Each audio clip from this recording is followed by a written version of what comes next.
నమస్కారం. అమృతం కార్యక్రమానికి స్వాగతం, సుస్వాగతం. కొందరు ఎప్పుడూ ఒక మాట అంటూ ఉంటారు, ఇంట్లో ఉండే వాళ్ళకి ఏం పని ఎక్కువగా ఉంటుంది అని. అంటే హోమ్ మేకర్స్ గురించి నేను మాట్లాడుతున్నాను. హోమ్ మేకర్స్కి పని ఉంటుందా అండి? చేతి నిండా కాళ్ళ నిండా పని ఉంటుంది అంటాను నేనైతే. బయటికి వచ్చే వాళ్ళకైనా కొంతవరకు ఆ పని చేసేసుకుంటారు, బయటకు వచ్చి మామూలుగా ఉద్యోగరీత్యా వేరే పనులు అవి చేసుకుంటూ ఉంటారు. కానీ ఇంట్లో ఉండే వాళ్లకు నిత్యం ఏదో ఒక పని ఉంటూనే ఉంటుంది.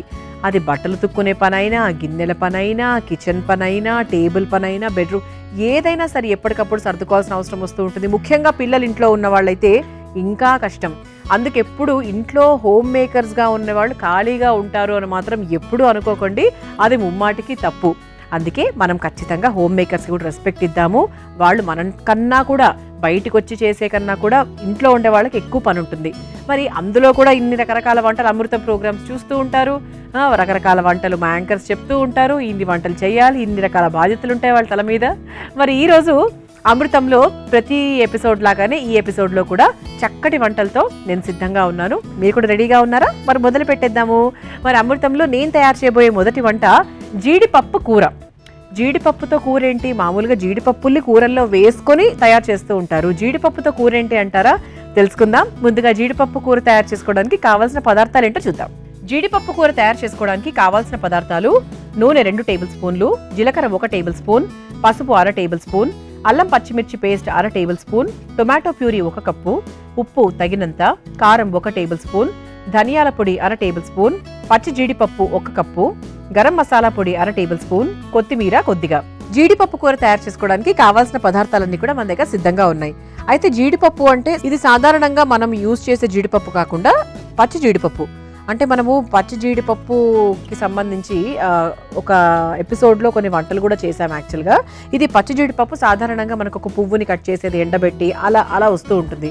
ఇది మనకు ఊర్లలో ఎక్కువగా దొరుకుతూ ఉంటుంది. ఈసారి ఎప్పుడైనా మీ వాళ్ళు ఎవరైనా వేరే కొంచెం పల్లెటూర్లకు అది వెళ్ళినప్పుడు వచ్చేటప్పుడు ఇది తెప్పించుకోండి. సిటీలో కూడా ఎక్కడైనా దొరకచ్చు డెఫినెట్లీ. కాకపోతే పలానా ప్లేస్ అని నేను కూడా సరిగ్గా చెప్పలేను. కానీ పచ్చి జీడిపప్పుతో ఈ కూర కాబట్టి పచ్చి జీడిపప్పు ఎక్కడైనా దొరికే అవకాశం ఉంటే తెచ్చుకొని పెట్టుకోండి. అప్పుడు ఈ వంట తయారు చేసుకోవచ్చు. లేదు అంటే ఇప్పుడు మీకు పచ్చి జీడిపప్పు దొరకని పక్షంలో నార్మల్ జీడిపప్పుతో కూడా చేసుకోవచ్చు, ఇబ్బంది ఏం లేదు. కాకపోతే నేను దీంతో చేస్తాను అనమాట. అయితే జీడిపప్పు యొక్క గుణగణాల గురించి మాట్లాడుకుంటే కనుక దీంట్లో చక్కగా పెరోటిన్ ఎక్కువగా ఉంటుంది, అలాగే జింక్ ఎక్కువగా ఉంటుంది, ఐరన్ ఎక్కువగా ఉంటుంది, కాల్షియం ఎక్కువగా ఉంటుంది, గర్భిణీ స్త్రీలకు చాలా చాలా మేలు చేస్తుంది, యాంటీ ఆక్సిడెంట్స్ కూడా ఎక్కువగా ఉంటాయి. అంటే ఇది మనకు తరచూ రోజు ఒక 4-5 తినడం వల్ల ఒంట్లో ఉండే కొలెస్ట్రాల్ తగ్గుతుంది, గుండె జబ్బులు రానకుండా నివారిస్తూ ఉంటుంది, హార్ట్ హెల్త్ కూడా చాలా బాగా పనిచేస్తుంది. అలాగే ఇప్పుడు కొలెస్ట్రాల్ తగ్గిస్తుంది కాబట్టి మనకు బరువు కూడా తగ్గుతాం. మామూలుగా ఏమనుకుంటాం మనము, అమ్మో జీడిపప్పు తింటే చాలా లావు అయిపోతాము, చాలా అది ఇది అనుకుంటాం. రోజుకి ఇన్ని జీడిపప్పులు తింటే చాలా మంచిదండి ఆరోగ్యానికి. అలాగే మనకు శాకాహారం తీసుకునే వాళ్లకు ఒమేగా 3 ఫ్యాటీ యాసిడ్స్ చాలా తక్కువ పదార్థాలు దొరుకుతూ ఉంటాయి. అలాంటి దాంట్లో మనకు జీడిపప్పు ఫస్ట్ స్థానంలో ఉంటుంది. జీడిపప్పు, అవిసె గింజలు, వీటన్నిటిలో మనకు ఒమేగా 3 ఎక్కువగా ఉంటుంది. కాబట్టి మనకి ఇంకా బయట అది ఇది మందులు అవి వేసుకోకుండా రోజు కొన్ని జీడిపప్పులు తీసుకున్నారంటే చక్కగా మీకు శాకాహారం తీసుకునే వాళ్లకు ఒమేగా 3 అనేది చాలా మంచిగా దొరుకుతుంది అనమాట. ఇలాంటి జీడిపప్పు రిచ్ ఫుడ్, పిల్లలకు కూడా చాలా బలాన్ని ఇస్తుంది, శక్తిని ఇస్తుంది. తర్వాత మంచి కాల్షియం ఉంటుంది కాబట్టి ఎముకలు కూడా చాలా స్ట్రాంగ్గా అవుతాయి. అండ్ జీడిపప్పుతో మనం ఎన్నో రకాల వంటలు చేసుకోవచ్చు. ప్రతి స్వీట్లోనూ వేసుకుంటూ ఉంటాము జీడిపప్పు. అన్ని రకాలుగా విరివిగా ప్రతిరోజు పొద్దున అల్పాహారం చేసుకున్న మొదలు అంటే కొన్ని ఉప్మాలల్లో కూడా జీడిపప్పులు వేస్తూ ఉంటాము. అంటే అక్కడి నుంచి కూడా మనం చూసుకుంటే భోజనాల్లో వంటల్లో వేస్తూ ఉంటాము, డిన్నర్కి మనం గ్రేవీ కర్రీస్లో ఉపయోగిస్తూ ఉంటాము. ఇలా నిత్యం మనం జీడిపప్పును బాగా ఉపయోగిస్తూ ఉంటాము. మంచిది కూడా. అలాగే కంటికి కూడా చాలా మంచిదండి. కంటి సమస్యలు తగ్గించే విషయంలో, కంటిని దృఢంగా ఉంచే విషయంలో కూడా జీడిపప్పు చాలా బాగా పనిచేస్తూ ఉంటుంది. అలాగే కీళ్ళ నొప్పులు ఉన్న వాళ్ళకు కూడా జీడిపప్పు చాలా బాగా హెల్ప్ చేస్తుందట. సో మరి ఇంకెందుకు ఆలస్యం, జీడిపప్పును లావైపోతామేమో అని పక్కన పెట్టేయకండి. రోజు కొన్ని జీడిపప్పులు తినే అవకాశం ఉంటే తినండి, అదనమాట. మరి ఈరోజు జీడిపప్పుతో ఈ కూర తయారు చేసుకుంటున్నాము. ఎలా ఉందో చూద్దాం. ముందుగా స్టవ్ వెలిగించేసి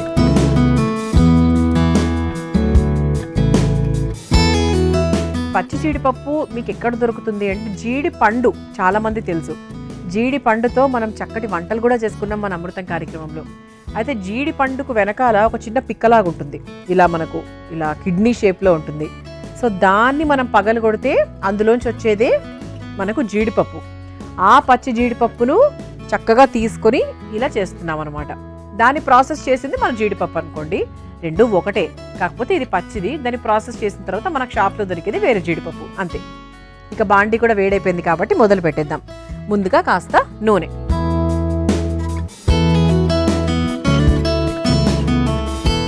ఎంతమంది గానుగలోకి షిఫ్ట్ అయ్యారు? చాలామంది ఈ మధ్యకాలము ఎవరింటికి వెళ్ళినా కూడా గానుగ నూనెలు వాడుతున్నామండి, గానుగ పల్లి నూనె, గానుగ నువ్వుల నూనె ఇలా చెప్తున్నారు.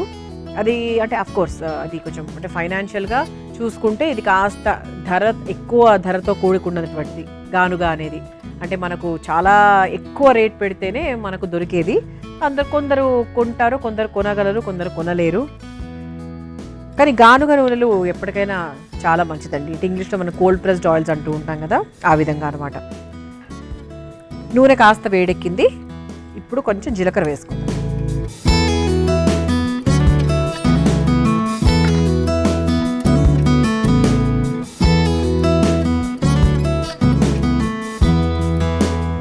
జీలకర్ర వేగుతోంది, ఈలోపు కాస్త పసుపు వేసుకుందాం.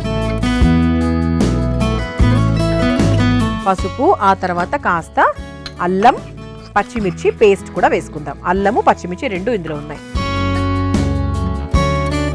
ఇది ఒకసారి కలుపుకుందాం. ఇది ఒకసారి కలుపుకున్నాం కదా, ఇప్పుడు మనం ఇందులో టమాటా ప్యూరీ వేసుకుందాం.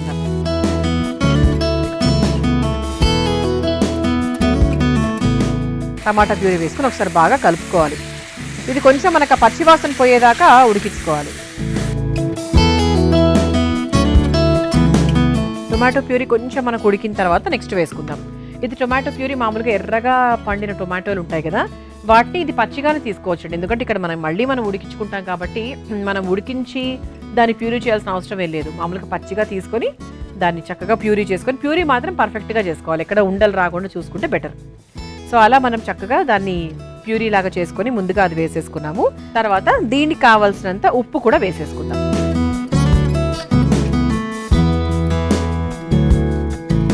ఆ తర్వాత కాస్త కారం. మనము అల్లం పచ్చిమిర్చి పేస్ట్ కూడా వేసాం కాబట్టి దానికి తగ్గట్టుగా చూసుకొని వేసుకోవాలి. ఆ తర్వాత కాస్త ధనియాల పొడి,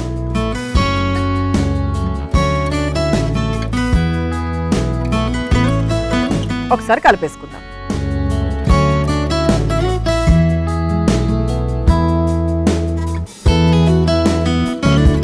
ఇది ఒకసారి కలుపుకున్నాం కాబట్టి ఇప్పుడు ఇందులో జీడిపప్పును వేసేసుకుందాం. పచ్చి జీడిపప్పు చూసారు, చక్కగా ఇలా మనకి మరుగు కూడా వచ్చింది, నూనె కూడా పైకి తేలుతోంది కాబట్టి కాస్త కొంచెం వరకు ఉడికినట్టు, ఇంకా ఉడకాలి. ఇందులో పచ్చి జీడిపప్పు కూడా వేసేసుకుందాం.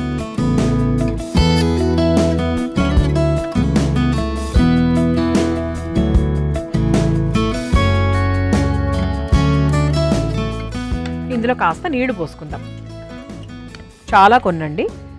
మనకి ఇట్లా మళ్ళీ ఇందులో ఎక్కువ ముక్కలు అవి ఏం లేవు కాబట్టి కేవలం జీడిపప్పు మాత్రమే. అండ్ జీడిపప్పు పూర్తిగా ఉడికిపోయేటట్టుగా ఏమి ఉండదు, అలా చక్కగా కచ్చపచ్చగానే ఉంటుంది. మీ అందరి కోసం ఈ చిట్కా.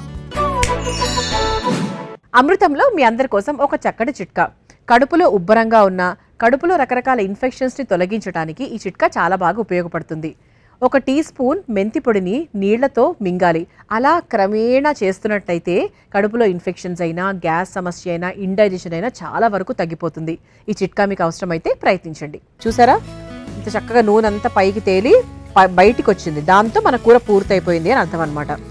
కాస్త మసాలా పొడి కూడా వేసేసుకుందాం, గరం మసాలా పొడి. ఒకసారి కలిపేసుకొని స్టవ్ ఆఫ్ చేసేసుకోవచ్చు.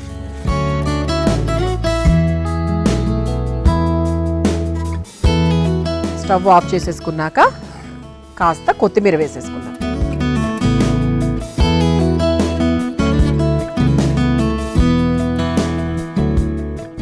అయిపోయిందండి. ఇప్పుడు ఒక బౌల్లోకి తీసేసుకుందాం.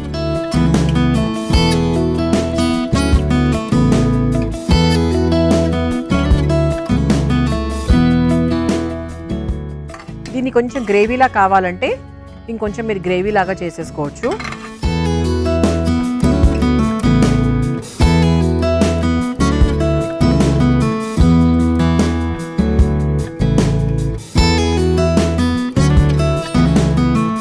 చక్కగా ఈ ఈ ప్లేట్ కూడా చూసారా ఎంత బాగుందో. అంటే దీని నుంచి వచ్చినవే మనకు ఈ పచ్చి జీడిపప్పు కూడా. ఇది మనకు ఈ జీడి పండుకు పిక్క ఇలా ఉంటుంది, చెప్పాను కదా కిడ్నీ షేప్లో ఉంటుందని చెప్పి. ఇలా చక్కగా ఈ పిక్కను కట్ చేసి ఈ పచ్చి జీడిపప్పు తీసి దాంతో మనం కూర తయారు చేసుకున్నాం. మరి జీడిపప్పు కూరను మీరు తయారు చేసుకోవాలనుకుంటే కావాల్సిన పదార్థాలు, తయారు చేసుకునే విధానం మరొకసారి చూసేయండి. జీడిపప్పు కూర తయారు చేసుకోవడానికి కావాల్సిన పదార్థాలు: నూనె 2 టేబుల్ స్పూన్లు, జీలకర్ర 1 టేబుల్ స్పూన్, పసుపు 1/2 టేబుల్ స్పూన్, అల్లం పచ్చిమిర్చి paste 1/2 tablespoon, tomato puree 1 cup, ఉప్పు తగినంత, కారం 1 టేబుల్ స్పూన్, ధనియాల పొడి 1/2 టేబుల్ స్పూన్, పచ్చి జీడిపప్పు 1 కప్పు, గరం మసాలా పొడి 1/2 టేబుల్ స్పూన్, కొత్తిమీర కొద్దిగా. జీడిపప్పు కూర తయారు చేసుకునే విధానం: ముందుగా స్టవ్ వెలిగించి బాండీలో నూనె వేసి వేడైన తర్వాత అందులో జీలకర్ర, పసుపు, అల్లం పచ్చిమిర్చి పేస్ట్, టొమాటో ప్యూరీ, కాస్త ఉప్పు, కారం, ధనియాల పొడి వేసి ఒకసారి బాగా కలుపుకొని మగ్గించుకోవాలి. తర్వాత అందులో పచ్చి జీడిపప్పు, కొంచెం నీళ్లు పోసి ఉడికించుకోవాలి. చివరిగా ఇందులో కాస్త గరం మసాలా పొడి, కాస్త కొత్తిమీర వేసి కలుపుకొని ఒక సర్వింగ్ బౌల్లోకి తీసుకొని సర్వ్ చేసుకుంటే జీడిపప్పు కూర రెడీ.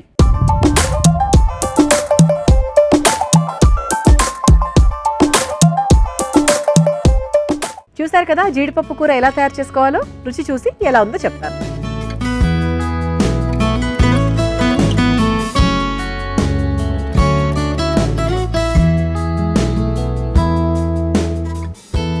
బాగుంది, కారం కారంగా చాలా బాగుందండి. ఇది చపాతీకైనా బాగుంటుంది, రైస్కైనా కూడా బాగుంటుంది, పులావ్లకైనా కూడా బాగుంటుంది, అన్నిటికీ చాలా చాలా బాగుంటుంది. తప్పకుండా ప్రయత్నించండి. ఇక అమృతంలో రెండో వంటలోకి వెళ్ళిపోదామా? అమృతంలో నేను తయారు చేయబోయే రెండో వంట నెల్లికాయ రసం. నెల్లికాయ అంటే కొన్ని ప్రాంతాల్లో, అదే కొంతమందికి అర్థం కాదు, అది నెల్లికాయ అంటే ఏం లేదని ఉసిరికాయ అంటే కొన్ని ప్రాంతాల్లో దాన్ని నెల్లికాయ అంటూ ఉంటారు. సో నెల్లికాయ రసం నేర్చేసుకుందాం. ముందుగా కావాల్సిన పదార్థాలు ఏంటో చూసేద్దాం. నెల్లికాయ రసం తయారు చేసుకోవడానికి కావాల్సిన పదార్థాలు: ఉసిరికాయలు 1 కప్పు, మిరియాలు కొద్దిగా, జీలకర్ర 1 టేబుల్ స్పూన్, పచ్చిమిరపకాయలు 4, ఉప్పు తగినంత, పసుపు 1/2 టేబుల్ స్పూన్, ఉడికించిన కందిపప్పు 1 కప్పు, నూనె 2 టేబుల్ స్పూన్లు, ఆవాలు 1 టేబుల్ స్పూన్, ఇంగువ 1/2 టేబుల్ స్పూన్, కరివేపాకు కొద్దిగా, కొత్తిమీర కొద్దిగా. నెల్లికాయ రసం తయారు చేసుకోవడానికి కావాల్సిన పదార్థాలన్నీ కూడా సిద్ధంగా ఉన్నాయి. అయితే ఇక్కడ మనకు నెల్లికాయ అంటే ఇంతకుముందు నేను చెప్పాను ఉసిరికాయ కొన్ని ప్రాంతాల్లో దాన్ని ఉసిరికాయ అంటూ ఉంటారు. మీ అందరికీ అర్థమయ్యే భాషలో చెప్పాలి అంటే ఉసిరికాయ రసము. ఓకే, అయితే నాకు ఉసిరికాయ అంటే ముందుగా గుర్తొచ్చేది ఒక మంచి రుచి, ఉసిరికాయ పచ్చడి, ఉసిరికాయ ఆవకాయ.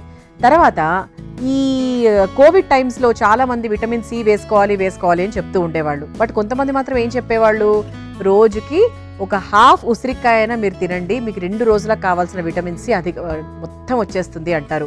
అంటే ఒక సగం ఉసిరికాయ తిన్నా కూడా 2 రోజులకు కావాల్సిన విటమిన్ సి వస్తుంది అని చెప్తూ ఉంటారు. అది 100% రైట్ అండి. ఈ మెడిసిన్స్ విటమిన్ సి ఏదో టాబ్లెట్ వేసుకుంటే వస్తుంది అనే దానికన్నా కూడా మన ఇంట్లో ఎప్పుడూ ఉండేవి అంటే నిమ్మకాయ ఎప్పుడూ ఉంటుంది, ఉసిరికాయ కొనుక్కుంటే ఉంటుంది, అదేం పెద్ద కాస్ట్లీ కూడా కాదు. ఉసిరికాయలో ఎంత మంచి విటమిన్ సి ఉంటుందంటే అసలు మామూలుగా కాదు. మనకు రోగనిరోధక శక్తి పెరుగుతుంది. విటమిన్ సి ఎంత బాగుంటే మన ఒంట్లో రోగనిరోధక శక్తి అంత అధికంగా ఉంటుంది. కాబట్టి సో ఖచ్చితంగా మీరు ఉసిరికాయను ఎవ్రీడే ప్రతిరోజు తినడానికి ప్రయత్నించండి. ఎంతో కొంత, మొత్తం తినమని కూడా చెప్పము, ఎంతో కొంత ఒక హాఫ్ అయినా కూడా తినే ప్రయత్నం అందరూ చేయాలి. మేమే కాదు, మీరే కాదు, ప్రతి ఒక్కరూ చేయాలన్నమాట. అంటే చిన్న పిల్లల నుంచి కూడా వాళ్ళకు కూడా పుల్లగా తీయగా ఏదో అలా ఉంటుంది కదా, సో వాళ్ళు కూడా ఏదో సరదాగా ఒక క్యాండీ లాగా తినేస్తూ ఉంటారు. అలా విటమిన్ సి రోగ నిరోధక శక్తిని పెంపొందించడానికి, యాంటీ ఆక్సిడెంట్ ఎలిమెంట్స్ని మన శరీరానికి అందించడానికి ఉసిరికాయ చాలా బాగా సహాయపడుతూ ఉంటుంది.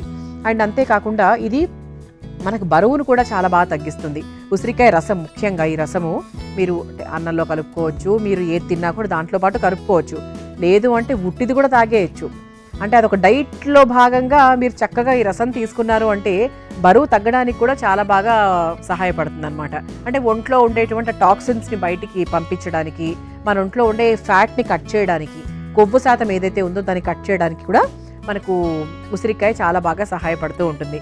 ఇలా ఇంకా ఉసిరికాయతో చాలా విషయాలు ఉన్నాయి, మాట్లాడేసుకుందాము. అయితే ముందుగా ఒక బౌల్ తీసుకుందామండి. ఈ బౌల్లో 1 కప్పు సన్నగా కట్ చేసుకున్నటువంటి ఉసిరికాయ ముక్కలు తీసుకుందాం. ఆ తర్వాత ఘాటుకు సరిపడా మిరియాలు కూడా తీసుకుందాం. ఆ తర్వాత ఇందులో ఒక 1 స్పూన్ జీలకర్ర కూడా తీసుకుందాం. తర్వాత కారానికి తగ్గట్టుగా పచ్చిమిరపకాయలు. ఇలా ఇవన్నీ తీసుకున్నాం కదా. ఇప్పుడు దీన్ని మనము రసం కాబట్టి రసం అంటే చక్కగా నీళ్లగా ఉండాలి, కలిసిపోవాలి. కాబట్టి కాస్త నీళ్లు పోసుకొని మెత్తగా రుబ్బుకున్న తర్వాత మనం నెల్లికాయ రసం మెయిన్ ప్రాసెస్లోకి వెళ్ళిపోదాం. ముందుగా కాస్త నీళ్లు పోసుకొని రుబ్బుకొని మెత్తగా తీసుకొచ్చేస్తాను. చూసారా, ఇలా చక్కగా ఉసిరికాయ, అలాగే మిరియాలు, పచ్చిమిరపకాయలు, అలాగే జీలకర్ర వీటన్నిటిని చక్కగా పేస్ట్ లాగా సిద్ధం చేసుకున్నాం. అయితే ఇది పక్కన పెట్టేద్దాము. ఇప్పుడు ఒకవైపు ఏమో మనం పోపు చేసుకోవాలి. రసం అన్నాం కదా, ఇది మనకు చక్కగా అన్నంలో వేడివేడి అన్నంలో కలుపుకొని తింటే చాలా బాగుంటుంది. రసంలాగా కూడా తాగేయచ్చు. మనం టమాటా రసం ఎలాగైతే తాగుతామో ఇది కూడా అదే విధంగా తాగేయచ్చు. అయితే ముందుగా స్టవ్ వెలిగించేసుకుందాం. ఇది స్టవ్ మనకి బాండి వేడెక్కే లోపు ఇందులో కాస్త పసుపు వేసేసుకుందాం. ఇందులో మనకి ఉసిరికాయ మిశ్రమంలో కాస్త పసుపు, అలాగే కాస్త ఉప్పు వేసుకుందాం. కొంచెం ఉప్పు పడుతుంది. దీంట్లో ఇంకా నీళ్లు చక్కగా మిక్స్ చేసుకోవాలండి.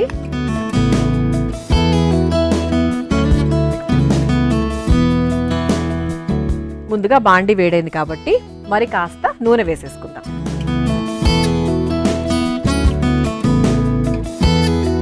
బాండి వేడెక్కింది కాబట్టి ఇప్పుడు ఈ ఉసిరికాయ మిశ్రమాన్ని ఈ బాండిలో తీసేసుకుందాం. ముందుగా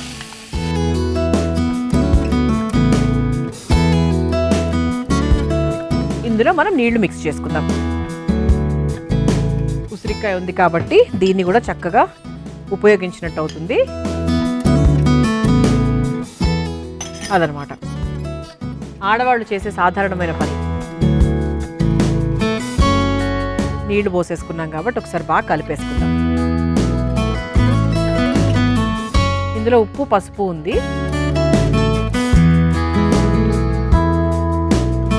ఇది కొంచెం మరిగిన తర్వాత ఇందులో కాస్త అంటే దీనికి తగ్గట్టుగా మనం కందిపప్పు కూడా వేసేసుకుందాం. కందిపప్పును కూడా ముందుగానే ఉడికించుకున్నానండి. ఇది రెడీగానే ఉంది.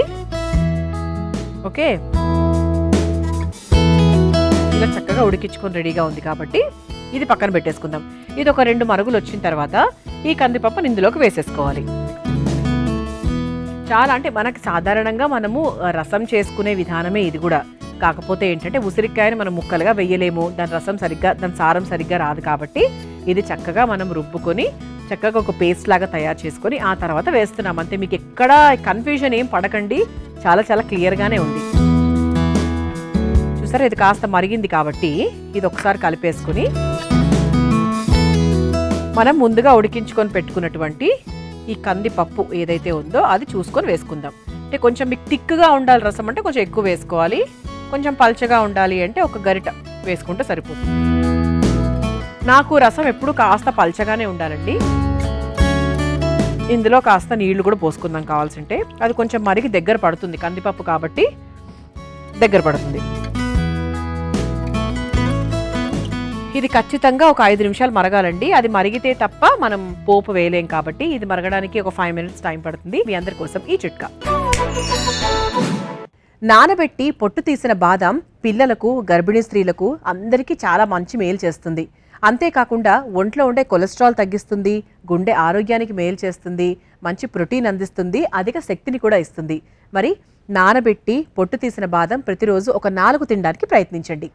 మరగనివ్వండి. ఇంకో 2 మినిట్స్ మనకి ఇట్లాకు టైం పడుతుంది. పక్కన మనం పోపు వేసుకోవాలి కాబట్టి ఈలోపు పోపు బాండీని ఆన్ చేసుకుందాం. పోపు బాండీ కాస్త వేడెక్కిన తర్వాత కొంచెం నూనె వేసుకుందాం. ఇది కొంచెం వేడైన తర్వాత ఆవాలు, కొంచెం వేడైందండి, ఆవాలు వేసేసుకుందాం.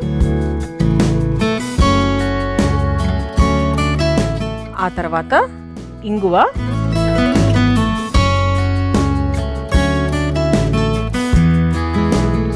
పోపు బాండి ఎప్పుడు నాకు ఇలా అన్నవే అలవాటు. దానికంటే గరిట ప్రత్యేకంగా వాడేంత పెద్దగా ఉండదు, అవసరం కూడా లేదు. ఆ తర్వాత కరివేపాకు,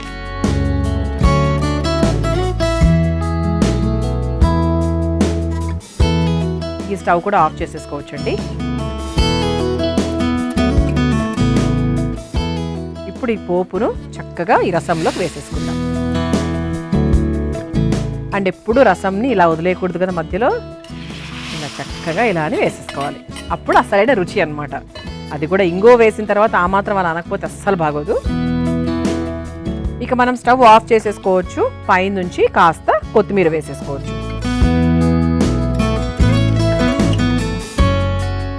ఓకే, ఇలా రసం పూర్తి అయిపోయింది కాబట్టి ఒక బౌల్లోకి తీసేసుకుందాం దీన్ని.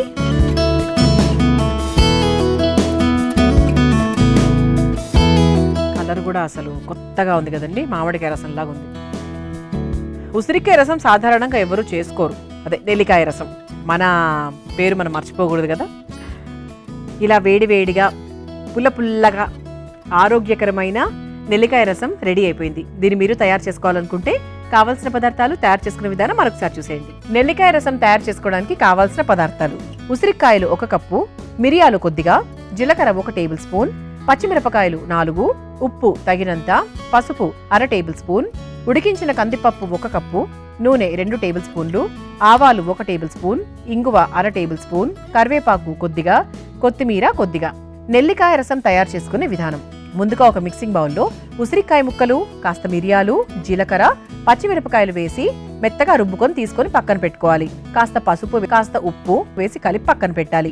తర్వాత స్టవ్ వెలిగించి బాండీలో కలిపి పెట్టుకున్న ఉసిరికాయ మిశ్రమాన్ని వేసి కొంచెం నీళ్లు కూడా పోసి మరిగించుకోవాలి. తర్వాత అందులో ఉడికించిన కందిపప్పు వేసి బాగా కలిపి కొద్దిసేపు మరిగించుకోవాలి. ఇప్పుడు మరో స్టవ్ వెలిగించి పోపు బాండీ పెట్టుకుని అందులో కాస్త నూనె వేసి వేడైన తర్వాత కాస్త ఆవాలు, ఇంగువ, కరివేపాకు వేసి వేయించుకోవాలి. తర్వాత మరుగుతున్న ఉసిరికాయ రసంలో ఈ పోపు మిశ్రమాన్ని వేసి బాగా కలిపి చివరిగా కాస్త కొత్తిమీరను వేసుకొని కలిపి ఒక సర్వింగ్ బౌల్లోకి తీసుకొని సర్వ్ చేసుకుంటే నెల్లికాయ రసం రెడీ.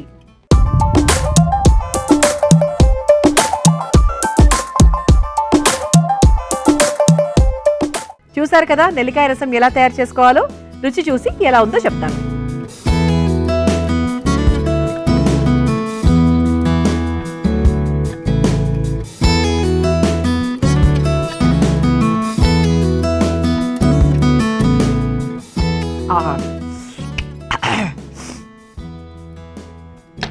ఇదండి, ఎప్పుడైనా మనకు కాస్త గొంతు ఇబ్బందిగా ఉన్నా, జలుబుగా ఉన్నా కూడా బాగుంటుంది. విటమిన్ సి కదా, ఖచ్చితంగా ఆయా సమయాల్లో తీసుకుంటేనే ఇంకా మంచి రిజల్ట్ ఉంటుంది అంటాను నేను. చాలా బాగుందండి. ఇంకా ఉసిరికాయ ఇది తీసుకున్న వెంటనే ఖచ్చితంగా చెప్పగలరు ఎవరైనా సరే ఇది ఉసిరికాయ అని చెప్పి. చాలా చాలా రుచికరంగా ఉంది. నేను అనుకున్న విధంగానే ఉంది, పుల్ల పుల్లగా. కావాలంటే మీరు కాస్త బెల్లం ఏమైనా వేసుకుంటే వేసుకోండి, కానీ బెల్లం ఇది మరీ పులుపుగా ఏం లేదండి. ఉసిరికాయ రుచి ఎలా ఉందో అలాగే ఉంది. అది మనకి ఇట్లా ఓవర్ పులుపుగా అట్లయితే నాకేం అనిపించట్లేదు. చాలా రుచికరంగా ఉంది. అన్నిటికన్నా ముఖ్యంగా చాలా హెల్దీ కూడా, కాబట్టి తప్పకుండా ప్రయత్నించండి. చూసారు కదా, మరి వాటి అమృతంలో నేను తయారు చేసిన ఈ 2 వంటకాలు నాకు చాలా చాలా బాగా నచ్చేసాయి. చాలా రుచికరంగా కూడా ఉన్నాయి. తప్పకుండా ప్రయత్నించండి. రేపటి అమృతం కార్యక్రమంలో మరో 2 చక్కటి వంటకాలతో మళ్ళీ కలుసుకుందాం. అంతవరకు సెలవు, నమస్కారం. ఈ కార్యక్రమాన్ని తిరిగి చూడాలనుకుంటే www.youtube.com/ETV Life Spiritual లో చూడవచ్చు.